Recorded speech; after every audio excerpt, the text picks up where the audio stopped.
Alright, hey folks, today we're going to be talking about how to make delicious chocolate brownies from scratch. And not only that, but by using all natural ingredients.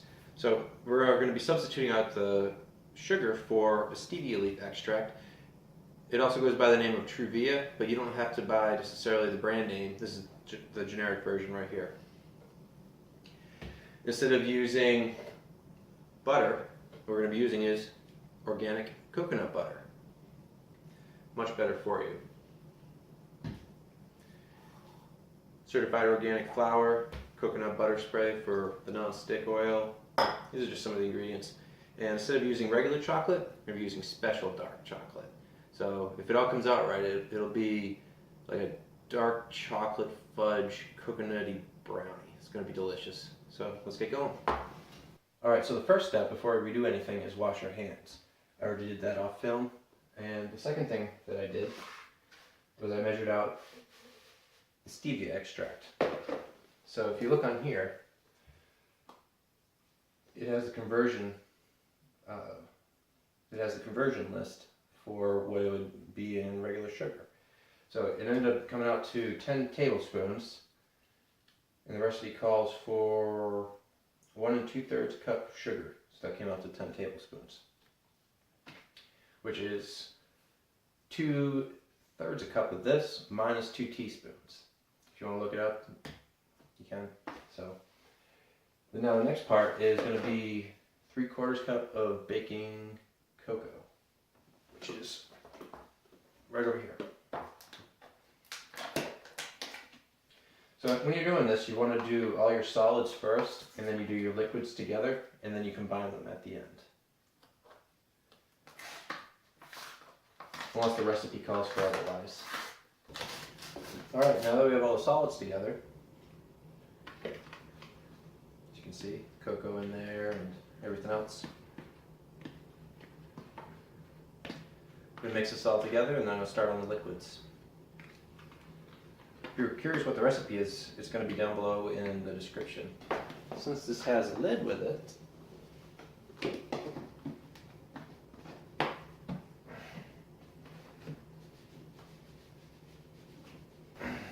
alright, so we got all the solids done. We're working on the liquids now.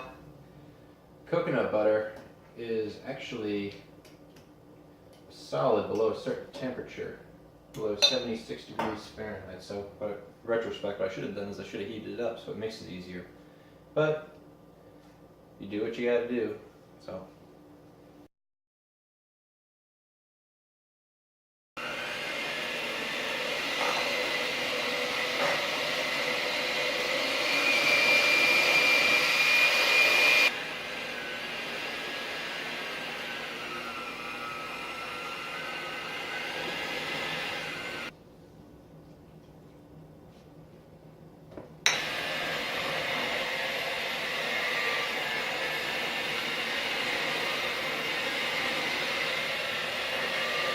I tried a little bit of the batter off of this, and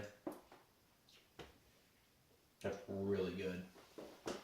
Alright, so next step.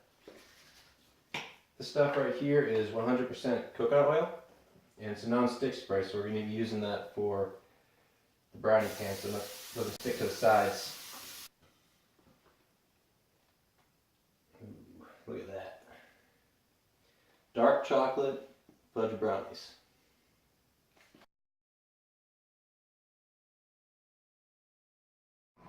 It is now in the oven.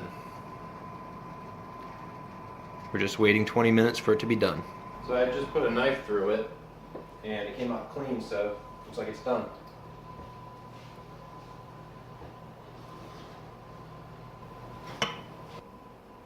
Comes out clean. What I'm going to do instead is I'm going to fill up these, and they got like little lids on them, and I can save these. It's like little after meal things. Maybe put some ice cream with it or something like that. Little desserts. Come to think of it, I probably could have cooked it in this, but.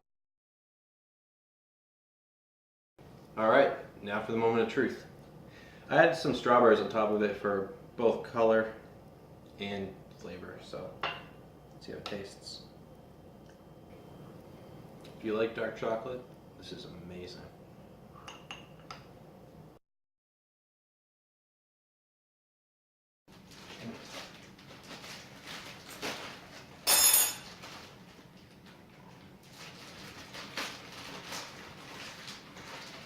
Okay, so I am now on recipe variation number 3. And what I found out from the first 2 of them is that if you put some more sugar on top of it and then you heat it up, it makes it, this is after it's done, it makes it taste delicious. And instead of transferring them from a cooked big pan to a smaller pan, why not just cook them in small little itty bitty pans? And I noticed that when you put fruit with it, it really makes everything pop. So what I'm doing now is an experiment. I'm mixing this in here, and then I'm going to be cooking with it. And then you can also top it with fresh fruit as well. So this is triple berry mix. It's a combination of raspberries, strawberries, and blueberries. So let's dump a whole bunch of this in here. This is going to be amazing. So now I'm mixing in all of this frozen fruit. This is going to be amazing. So with this recipe, I actually tripled the amount of eggs in there, so it has high protein in it. So there's 6 eggs in this batter right here. I just adjusted the levels as well. So, all right, let's see if I can get this poured. Alright, so as I go, I continue to modify the recipe. Like, as you're pouring them, I'm noticing that a lot of the big stuff falls out first, so gotta keep adding more. And kind of what it's turning into is it's turning into fruit covered in chocolate brownie as opposed to chocolate brownie with fruit in it. But it all goes the same place. It's gonna be really good. Because I noticed when I was eating it, there's about an ideal fruit to brownie ratio, and that's what I'm trying to achieve in these. Okay, so the oven's still warming up. I'm going to put them in early because I use frozen stuff, so I drop the temperature of the batter, so I don't want it to be a huge temperature change, throwing it at 350. So it's at 265 right now, so I'm going to put them in. Alright, time to test it. We're about like 18 minutes in.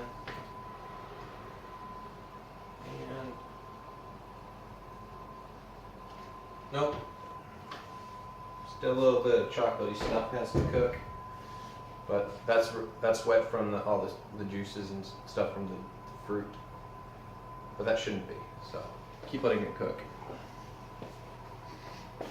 The 3 recipes are listed down below in the description. Thank you for watching. Please like and subscribe and share with your friends.